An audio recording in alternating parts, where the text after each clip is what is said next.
हम्म। अक्सर एक बहुत ही दिलचस्प सवाल सामने आता है।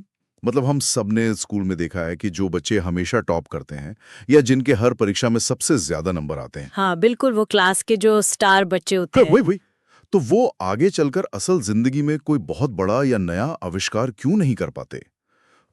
हम अक्सर स्मार्ट होने को क्रिएटिव होने से जोड़ देते हैं। सही बात है। हमें लगता है कि जो पढ़ाई में अच्छा है वो कुछ नया भी सोच ही लेगा। बिल्कुल। लेकिन विज्ञान कहता है कि ये दोनों बिल्कुल अलग चीजें हैं। तो आज की इस गहन चर्चा में हम शिक्षा मनोविज्ञान यानी एजुकेशनल साइकोलॉजी से जुड़े कुछ बेहद दिलचस्प नोट्स और रिसर्च का विस्तृत विश्लेषण करने वाले हैं। और ये बहुत जरूरी चर्चा है ना? तो आज का हमारा मिशन ये समझना है कि इंसानी दिमाग असल में कैसे सीखता है और हर इंसान के सीखने की प्रक्रिया एक दूसरे से इतनी अलग क्यों होती है। और देखिए, ये कोई ऐसी बात नहीं है जो सिर्फ स्कूलों या क्लासरूम्स तक सीमित हो। हाँ, बिल्कुल। ये इंसानी स्वभाव को समझने का एक बहुत ही शानदार नजरिया है। मतलब जब हम इंसानी दिमाग और उसके सीखने की प्रक्रिया को समझने की कोशिश करते हैं तो अक्सर लगता है कि ये कोई सीधा गणित का फॉर्मूला है। हाँ, कि बस एक टीचर हो, एक किताब हो और बस दिमाग में जानकारी फीड हो जाएगी। लेकिन आज जो स्रोत हमारे सामने है वो इस गलत फहमी को पूरी तरह से दूर करते हैं। अच्छा, तो ये स्रोत हमें क्या बताते हैं? ये स्रोत हमें सिर्फ ये नहीं बताते कि हम क्या सीखते हैं, बल्कि उस मैकेनिज्म की गहराई में जाते हैं कि हम जो भी सीखते हैं वो क्यों और कैसे सीखते हैं। ओह, मतलब सिर्फ रिजल्ट नहीं, प्रोसेस भी। एकदम सही। और ये जो क्या से क्यों तक का सफर है ना, यही हमें ये समझने में मदद करेगा कि कुछ लोग किसी खास काम में इतने माहिर क्यों हो जाते हैं, जबकि कुछ लोग हमेशा संघर्ष करते रहते हैं। तो चलिए फिर इस सफर की शुरुआत बिल्कुल बुनियादी बातों से करते हैं। इंसान कैसे सीखता है, इस गुत्थी को सुलझाने के लिए स्रोतों में सीखने के कुछ मूल तत्वों का जिक्र किया गया है। हाँ, वो जो हमारी फाउंडेशन बनाते हैं। बिल्कुल। ये वो आंतरिक शक्तियां हैं जो हमें कुछ नया करने के लिए प्रेरित करती हैं। इनमें सबसे पहला नाम आता है अभिक्षमता का, जिसे अंग्रेजी में एप्टीट्यूड कहते हैं। हाँ, एप्टीट्यूड। स्रोत बहुत स्पष्ट रूप से कहता है कि किसी विशेष क्षेत्र में ज्ञान या कौशल को जल्दी सीखने की जो प्राकृतिक क्षमता होती है, वही अभिक्षमता है। मतलब जन्मजात क्षमता। हाँ, जैसे उदाहरण के लिए किसी बच्चे की मैथ्स को बहुत जल्दी समझ लेने की क्षमता। कुछ लोग नंबरों को देखकर तुरंत पैटर्न समझ जाते हैं। और बाकी लोग उसी सवाल में घंटों उलझे रहते हैं। बिल्कुल। मेरे साथ तो मैथ्स में अक्सर यही होता था। सही कहा। अभिक्षमता या एप्टीट्यूड को समझना इसलिए जरूरी है क्योंकि ये हमारी एक तरह की प्राकृतिक वायरिंग की ओर इशारा करती है। प्राकृतिक वायरिंग से आपका मतलब है कि हम कैसे बने हैं? हाँ, ये इस बात का पैमाना है कि अगर किसी व्यक्ति को सही माहौल और ट्रेनिंग दी जाए तो वो किसी खास स्किल को कितनी तेजी से ग्रहण कर सकता है। लेकिन रुकिए, यहाँ एक बहुत बड़ी उलझन है। कैसी उलझन? अगर एप्टीट्यूड जन्मजात है, तो क्या इसका मतलब ये है कि हार्ड वर्क या मेहनत का कोई फायदा ही नहीं है? मैं समझ रही हूँ आप क्या कह रहे हैं। मतलब अगर मेरे अंदर मैथ्स का एप्टीट्यूड जन्म से नहीं है, तो क्या मैं कितनी भी मेहनत कर लूं कभी मैथ्स नहीं सीख सकता? ये तो बहुत निराशाजनक सोच हो जाएगी। हाँ, ये बहुत ही लाजमी सवाल है। लेकिन देखिए, विज्ञान ये बिल्कुल नहीं कहता कि मेहनत बेकार है। अच्छा, तो फिर एप्टीट्यूड का क्या रोल है? एप्टीट्यूड सिर्फ आपकी शुरुआती गति और आपके संभावित शिखर को तय करता है। मतलब अगर किसी में मैथ्स का एप्टीट्यूड नहीं है तो वो मेहनत करके मैथ्स सीख तो सकता है, लेकिन उसे टाइम ज्यादा लगेगा। एकदम सही। शायद उसे उस इंसान से 3 गुना ज्यादा समय लगेगा जिसमें प्राकृतिक एप्टीट्यूड है। तो एप्टीट्यूड एक तरह का बेसलाइन एडवांटेज है। समझ गया। लेकिन अभिक्षमता अकेले दम पर कोई चमत्कार नहीं कर सकती।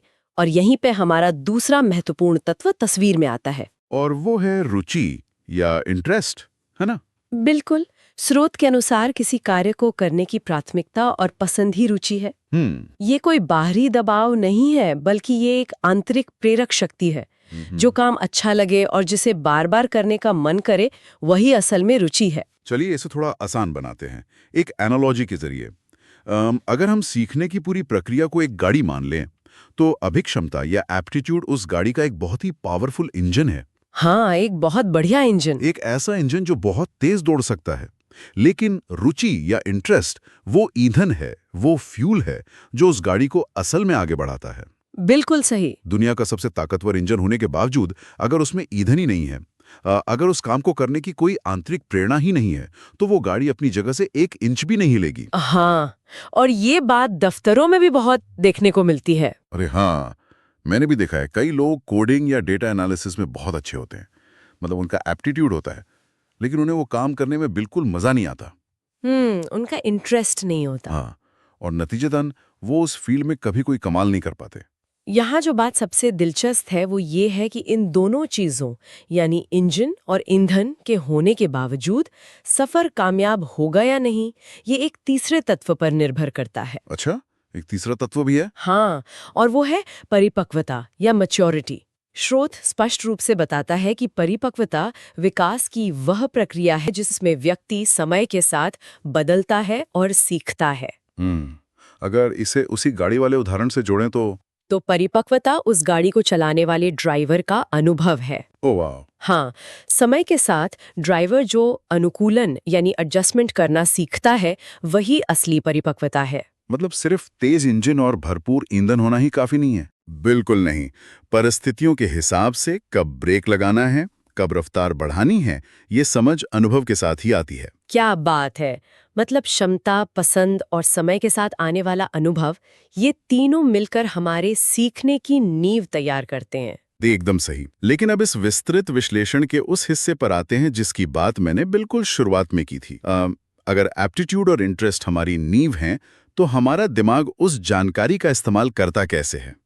ये एक बहुत बड़ा सवाल है। हाँ, और यहीं से हम बुद्धि बनाम सृजनात्मकता यानी इंटेलिजेंस वर्सेस क्रिएटिविटी के दिलचस्प अंतर की ओर बढ़ते हैं। हाँ, और अक्सर हम इन दोनों शब्दों को एक ही मान लेते हैं। सच में ज्यादातर लोगों को यही लगता है। एक बहुत ही आम गलतफहमी है कि जो व्यक्ति बुद्धिमान है वो क्रिएटिव भी होगा ही, लेकिन स्रोत के अनुसार सृजनात्मकता किसी काम को नए तरीके से करने की क्षमता है। जैसे कोई नई पेंटिंग बनाना या कुछ? हाँ, जैसे नई कहानी लिखना, कोई बिल्कुल नया आइडिया देना या किसी पुरानी समस्या को एक अलग और अनोखे तरीके से हल करना। तो बुद्धि और सृजनात्मकता में कोई रिश्ता नहीं है क्या? रिश्ता है। स्रोत ये स्पष्ट करता है कि सृजनात्मकता और बुद्धि के बीच एक सकारात्मक संबंध जरूर होता है, लेकिन ये दोनों एक नहीं है। इसको समझने के लिए स्रोतों में 2 बहुत ही शानदार उदाहरण दिए गए हैं, प्रिया और राज के। हाँ, वो उदाहरण बहुत सटीक है। मान लीजिए प्रिया बहुत पढ़ाकू है। वह दी गई सारी जानकारी को अच्छे से याद कर लेती है और परीक्षाओं में उसके हमेशा बेहतरीन नंबर आते हैं। इसका मतलब है कि प्रिया की बुद्धि यानी इंटेलिजेंस का स्तर बहुत अधिक है। हाँ, वह जानकारी को ग्रहण करने में माहिर है। लेकिन दूसरी तरफ राज है। राज शायद परीक्षाओं में हमेशा टॉप ना करता हो, लेकिन उसके पास हमेशा नए आइडियाज होते हैं। वह चीजों को एक अलग नजरिए से देखता है। इसका मतलब है कि राज अधिक सृजनात्मक है या क्रिएटिव है। तो इसका कुल मिला के क्या मतलब है? हमारा जो मौजूदा एग्जाम सिस्टम है वो तो अक्सर सिर्फ रटने की क्षमता को टेस्ट करता है। हाँ, दुर्भाग्य से ऐसा ही है। तो क्या हम सिर्फ प्रिया जैसे लोगों को बढ़ावा दे रहे हैं और राज जैसे लोगों के नए आइडियाज को पूरी तरह से नजरअंदाज कर रहे हैं? ये एक बहुत ही गंभीर समस्या की ओर इशारा करता है। हमारी मूल्यांकन प्रणालियां अक्सर उन चीजों को मापने के लिए डिजाइन की जाती हैं जिन्हें मापना आसान होता है, जैसे कि रटी हुई जानकारी। हाँ, या सीधे गणितीय समीकरण। लेकिन हमें इस बात का भी ध्यान रखना होगा कि सृजनात्मकता और बुद्धि पूरी तरह से अलग थलग नहीं है। अच्छा। स्रोत का निष्कर्ष ये है कि हर बुद्धिमान व्यक्ति सृजनात्मक हो, ये बिल्कुल जरूरी नहीं है, जैसा कि प्रिया के मामले में हो सकता है। हाँ, प्रिया स्मार्ट है पर जरूरी नहीं कि क्रिएटिव हो। बिल्कुल, लेकिन हर सृजनात्मक व्यक्ति में कुछ बुद्धि तो जरूर होती है। राज को एक नया आइडिया पैदा करने के लिए भी बुनियादी समझ और ज्ञान की आवश्यकता तो होगी। मतलब क्रिएटिविटी हवा में से पैदा नहीं होती। बिल्कुल नहीं, सृजनात्मकता शून्य में काम नहीं कर सकती।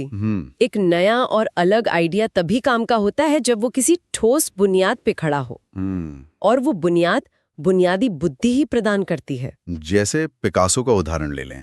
उन्होंने जब एब्स्ट्रैक्ट आर्ट बनाना शुरू किया, उससे पहले उन्हें पारंपरिक पेंटिंग के सारे नियम पता थे। एकदम सही उदाहरण दिया आपने। यानी क्रिएटिव होने के लिए आपको नियमों को तोड़ना होता है, लेकिन नियमों को तोड़ने से पहले आपको ये पता होना चाहिए कि नियम आखिर हैं क्या। हाँ, बिना नियम जाने आप उन्हें तोड़ेंगे कैसे? सही बात है। प्रिया और राज का ये उदाहरण एक और बड़ी सच्चाई की तरफ इशारा करता है, और वो ये कि कोई भी 2 दिमाग एक जैसे नहीं होते। बिल्कुल। अगर हर कोई प्रिया जैसा हो जाए तो दुनिया में कोई नया आविष्कार नहीं होगा और अगर हर कोई राज जैसा हो जाए तो शायद उन नए आइडियाज को सही तरीके से लागू करने वाला कोई नहीं बचेगा। और यहीं से हम अपनी चर्चा की अगली तार्किक कड़ी की ओर बढ़ते हैं, जो कि है वैयक्तिक भिन्नता या इंडिविजुअल डिफरेंसेस। हाँ, वैयक्तिक भिन्नता शिक्षा मनोविज्ञान का सबसे मजबूत स्तंभ है। इसका सीधा सा अर्थ है कि हर व्यक्ति शारीरिक, मानसिक और भावनात्मक रूप से एक दूसरे से पूरी तरह अलग होता है। तो स्रोत इस भिन्नता के पीछे क्या कारण बताते हैं? स्रोत हमें इस भिन्नता के पीछे के 8 प्रमुख कारण बहुत स्पष्ट रूप से बताता है। 8 कारण? हाँ, ये है वंशानुक्रम, जिसे हेरिडिटी कहते हैं, फिर वातावरण या एनवायरनमेंट, बुद्धि, शिक्षा, आयु, व्यक्तित्व, रुचि और अंत में लिंग या जेंडर। बाप रे, ये तो बहुत लंबी लिस्ट है। 8 अलग-अलग पैमानों पर हर इंसान को मापा जा रहा है। हाँ, लेकिन इसे अगर थोड़ा सरल भाषा में समझें तो ये असल में नेचर वर्सेस नर्चर की बहस है। नेचर और नर्चर। कुछ कारक जन्मजात हैं, जैसे वंशानुक्रम जो माता पिता से मिलता है, ये एक तरह का ब्लूप्रिंट है। अच्छा। लेकिन वातावरण और शिक्षा वो ईंट गारे हैं जो इस ब्लूप्रिंट पर इमारत खड़ी करते हैं। मतलब अगर एक ही ब्लूप्रिंट वाले 2 जुड़वां बच्चे अगर अलग-अलग माहौल में पलें तो उनका व्यक्तित्व और बुद्धि का स्तर पूरी तरह अलग हो सकता है। वाह! तो अगर हम गणित के नजरिए से देखें, इन 8 कारकों के अनगिनत कॉम्बिनेशन बन सकते हैं, लाखों करोड़ों कॉम्बिनेशन। बिल्कुल, हर इंसान एक यूनिक कॉम्बिनेशन है। इसका सीधा सा मतलब तो यही हुआ ना कि सीखने का कोई one size fits all model काम कर ही नहीं सकता। हम ये कैसे उम्मीद कर सकते हैं कि एक ही किताब और एक ही तरीका इन करोड़ों अलग-अलग तरह के दिमागों पर लागू होगा? अगर हम इसे व्यापक संदर्भ में देखें तो यही वो बिंदु है जो हमारी शिक्षा प्रणाली की सबसे बड़ी चुनौती को उजागर करता है। हाँ। स्रोत इस बात पर जोर देता है कि वैयक्तिक भिन्नता के कारण ही शिक्षा में अलग-अलग बच्चों के लिए अलग तरीकों की जरूरत होती है। मतलब सबको एक ही लाठी से हाँकना गलत है। एक ही पैमाने पर सबका मूल्यांकन करना वैज्ञानिक रूप से बिल्कुल गलत है। इसीलिए विविध पाठ्यक्रम और अलग मूल्यांकन प्रणालियों का होना बहुत जरूरी है। बिल्कुल। अगर हर इंसान का दिमाग इतना अलग है तो हम उन्हें एक ही डंडे से नहीं हाँक सकते। तो सवाल ये उठता है कि इसका समाधान क्या है?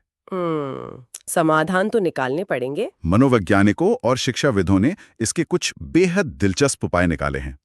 हमारे स्रोतों में 8 प्रमुख शिक्षण विधियों का जिक्र है जो इस समस्या को हल करने के लिए बनाई गई हैं। हाँ, और ये विधियां बहुत ही क्रिएटिव हैं। चलिए, इन्हें सिर्फ लिस्ट करने के बजाय ये समझते हैं कि ये काम कैसे करती हैं और ये किस समस्या का समाधान है। बिल्कुल। सबसे पहले बात करते हैं उन विधियों की जो समय और पाठ्यक्रम की पाबंदी को तोड़ती हैं। डाल्टन विधि और विनेट का योजना। डाल्टन विधि काफी प्रसिद्ध है। हाँ, डाल्टन विधि में बच्चा अपनी क्षमता के अनुसार सीखता है, उस पर किसी और की गति से चलने का दबाव नहीं होता। और विनेट का योजना? मुझे विनेट का योजना ज्यादा दिलचस्प लगी, जिसमें किसी बड़े पाठ को छोटे-छोटे भागों में बांट दिया जाता है। हाँ, विनेट का योजना का मैकेनिज्म समझना बहुत जरूरी है। ये सिर्फ पाठ को नहीं बांटती, ये दिमाग पर पड़ने वाले कॉग्निटिव लोड को कम करती है। कॉग्निटिव लोड मतलब दिमाग पर जो जोर पड़ता है? बिल्कुल। जब किसी को एक साथ 500 पेज की किताब पकड़ा दी जाए तो दिमाग घबरा जाता है। सच में मेरा भी दिमाग घबरा जाता है। लेकिन विनेट का योजना में जानकारी को बाइट साइज टुकड़ों में दिया जाता है। छात्र एक छोटा हिस्सा सीखता है, उस पर अपनी समझ पक्की करता है और तभी आगे बढ़ता है। ओह, ये तो सीधे तौर पर उस अनुकूलन या एडजस्टमेंट के लिए समय देता है जिसकी हमने परिपक्वता वाले हिस्से में बात की थी। एकदम सही पकड़ा आपने। दिमाग आसानी से उस छोटे हिस्से को प्रोसेस करके लॉन्ग टर्म मेमोरी में सेव कर पाता है। ये तो बहुत तार्किक लगता है। इसके बाद उन विधियों की बात करते हैं जो आज़ादी और खेल पर जोर देती हैं। किंडरगार्टन और मॉन्टेसरी विधि। हाँ, ये दोनों बचपन की शिक्षा में बहुत मशहूर हैं। किंडरगार्टन का मतलब है खेल खेल में शिक्षा। बच्चों को ये महसूस ही ना होने देना कि वे पढ़ रहे हैं। और मॉन्टेसरी विधि बच्चे को पूरी तरह से स्वतंत्र होकर सीखने देती है। लेकिन यहाँ मुझे थोड़ा डाउट है। मतलब मॉन्टेसरी विधि सुनकर ऐसा लगता है जैसा बच्चों को बस एक कमरे में छोड़ दिया गया है कि जो मर्जी आए करो। हाँ, कई लोगों को ऐसा लगता है। तो क्या ये आज़ादी एक तरह की अराजकता या क्योस नहीं पैदा कर देगी? ये बहुत आम सवाल है, लेकिन मॉन्टेसरी विधि का मतलब बच्चों को लावारिस छोड़ देना नहीं है। अच्छा, तो फिर क्या है? इसे स्ट्रक्चर्ड फ्रीडम या तैयार किया गया वातावरण कहा जाता है। कमरा इस तरह से डिजाइन किया जाता है कि उसमें मौजूद हर खिलौना, हर टूल एक खास कौशल सिखाता है। ओ, मतलब रैंडम खिलौने नहीं होते। बिल्कुल नहीं। बच्चा स्वतंत्र है कि वो किस टूल के साथ खेलना चाहता है, लेकिन वो जो भी चुनेगा वो कुछ ना कुछ रचनात्मक ही सीखेगा। ये बच्चे की स्वाभाविक रुचि का सम्मान करता है। अच्छा, मतलब चॉइस बच्चे की है, लेकिन ऑप्शंस ऐसे दिए गए हैं कि हर रास्ते पर सीखना तय है। बहुत खूब। हाँ, यही इसकी खूबसूरती है। जी। फिर 5वीं विधि आती है बुनियादी शिक्षा, जो महात्मा गांधी जी द्वारा दी गई थी। ये भारत के संदर्भ में बहुत महत्वपूर्ण है। हाँ, ये पूरी तरह से हस्तकला और हाथों से काम करने पर आधारित शिक्षा है। ये विधि उन लोगों के लिए बहुत जरूरी लगती है जिनका एप्टीट्यूड किताबी न होकर प्रैक्टिकल होता है। बिल्कुल। हर कोई थ्योरी पढ़कर नहीं सीखता ना। कुछ लोग अपने हाथों से चीजें बनाकर बेहतर सोचते हैं। हाँ, और गांधी जी की बुनियादी शिक्षा का ये दृष्टिकोण बहुत ही व्यवहारिक है। ये इस बात को स्वीकार करता है कि हर किसी की अभिक्षमता सिर्फ बौद्धिक कार्यों में नहीं होती। ये विधि उस व्यवहारिक कौशल को जन्म देती है जो असल जिंदगी में काम आता है और व्यक्ति को आत्मनिर्भर बनाता है। यहाँ बात सच में बहुत रोचक हो जाती है, क्योंकि अगर हम बाकी बची 3 विधियों को देखें तो वे खोजबीन और उत्सुकता पर आधारित हैं। हाँ, आखिरी 3 विधियां। छठी विधि है ह्यूरिस्टिक विधि, जिसका मतलब है खुद खोज कर सीखना। 7वीं है डेक्रोली विधि, जो पूरी तरह से बच्चे की रुचि के अनुसार शिक्षा देने पर जोर देती है। और 8वीं है प्रोजेक्ट विधि। हाँ, जिसमें किसी वास्तविक प्रोजेक्ट के माध्यम से ज्ञान हासिल किया जाता है। अगर हम ह्यूरिस्टिक विधि की बात करें तो ये तो बिल्कुल किसी एक स्केप रूम गेम की तरह लगती है। एस्केप रूम कैसे? मतलब आपको बस एक कमरे में छोड़ दिया जाता है और आपको खुद सुराग ढूंढकर बाहर निकलना होता है। कोई आपको सीधा चाबी नहीं पकड़वाता। अरे वाह, ये बहुत ही सटीक एनालॉजी है ना? ह्यूरिस्टिक और प्रोजेक्ट विधियां दोनों ही छात्रों को पैसिव रिसीवर यानी सिर्फ चुपचाप बैठकर सुनने वाला नहीं रहने देती। हाँ, वो एक्टिव हो जाते हैं। वे उन्हें एक सक्रिय खोजी या प्रॉब्लम सॉल्वर में बदल देती हैं। जब कोई खुद खोज कर सीखता है या किसी प्रोजेक्ट पर काम करते हुए समस्याओं का समाधान निकालता है, तो जानकारी उसके दिमाग में हमेशा के लिए छप जाती है। और ये तो सीधे तौर पर राज जैसी सृजनात्मकता को बढ़ावा देती है। बिल्कुल, ये बच्चों को रटने की जगह खुद के नए आइडियाज विकसित करने का मौका देती है। ये देखना वाकई अद्भुत है कि मनोवैज्ञानिकों ने हर तरह के दिमाग के लिए कोई ना कोई रास्ता निकाला हुआ है। हाँ, विज्ञान ने किसी को भी पीछे नहीं छोड़ा है। तो अगर हम इस पूरे विस्तृत विश्लेषण को समेटने की कोशिश करें तो हमने आज एक बहुत ही शानदार सफर तय किया है। बिल्कुल। हमने शुरुआत की थी उन आंतरिक चिंगारियों से, अभिक्षमता यानी हमारा प्राकृतिक इंजन, और रुचि यानी हमारा प्रेरणादायी ईंधन, और साथ में परिपक्वता। हाँ, फिर हमने देखा कि कैसे परिपक्वता का अनुभव इस सफर को संतुलित करता है। हमने प्रिया और राज के जरिए इंटेलिजेंस और क्रिएटिविटी के बुनियादी फर्क को भी समझा। और सबसे महत्वपूर्ण बात, हमने वैयक्तिक भिन्नताओं के उस विज्ञान को समझा जो हमें ये बताता है कि नेचर और नर्चर के कारण हम सब कितने अलग हैं। एकदम सही। अंत में हमने उन 8 बेहतरीन शिक्षण विधियों को जाना जो इस बात का प्रमाण है कि शिक्षा को किसी कारखाने की तरह चलाने की जरूरत नहीं है। बिल्कुल, ये सचमुच एक ऐसा नजरिया है जो सिर्फ किताबों तक सीमित नहीं है। हाँ, ये विधियां बताती हैं कि जब हम व्यक्ति की स्वाभाविक भिन्नताओं का सम्मान करते हैं, जब हम ये मान लेते हैं कि हर इंसान का ब्लूप्रिंट अलग है, तो सीखने की प्रक्रिया एक बोझ नहीं रहती। और इसी बात से जुड़ा एक बहुत ही बड़ा और सोचने वाला सवाल उभर कर आता है। क्या सवाल है? आज हमने देखा कि बचपन की शिक्षा में वैयक्तिक भिन्नता का कितना सम्मान किया जाता है। मॉन्टेसरी विधि से लेकर बच्चे को स्वतंत्र छोड़ने तक, ह्यूरिस्टिक विधि में खुद खोजने की आजादी तक, और डिक्रॉली विधि में रुचि को सबसे ऊपर रखने तक। हाँ, मनोवैज्ञानिकों ने बच्चों के लिए ये सब कितनी बारीकी से डिजाइन किया है। लेकिन ये सोचने वाली बात है कि जब यही बच्चे बड़े होकर वर्क प्लेस यानी दफ्तरों या नौकरी में जाते हैं तो अचानक ये सारा लचीलापन कहाँ गायब हो जाता है? बाप रे, ये तो बहुत ही गहरा सवाल है ना? दफ्तरों में हर एम्प्लॉय से एक ही तरीके से, एक ही समय पर, एक ही जैसा काम करने की उम्मीद क्यों की जाती है? क्या वयस्कों की दुनिया और हमारे कार्यस्थलों को भी विनेटका योजना या ह्यूरिस्टिक विधि जैसे लचीलेपन की जरूरत नहीं है? शायद बहुत ज्यादा जरूरत है, ताकि बड़े होने के बाद भी लोगों की असली क्रिएटिविटी और एप्टीट्यूड को सही दिशा मिल सके। शायद हमें ये सोचने की जरूरत है कि सीखने और अपने तरीके से काम करने के अनुकूल माहौल का अधिकार सिर्फ बचपन के साथ ही खत्म क्यों हो जाना चाहिए। खैर, इस विचार के साथ हम आज की इस गहन चर्चा को यहीं रोकते हैं। अगली बार फिर मिलेंगे।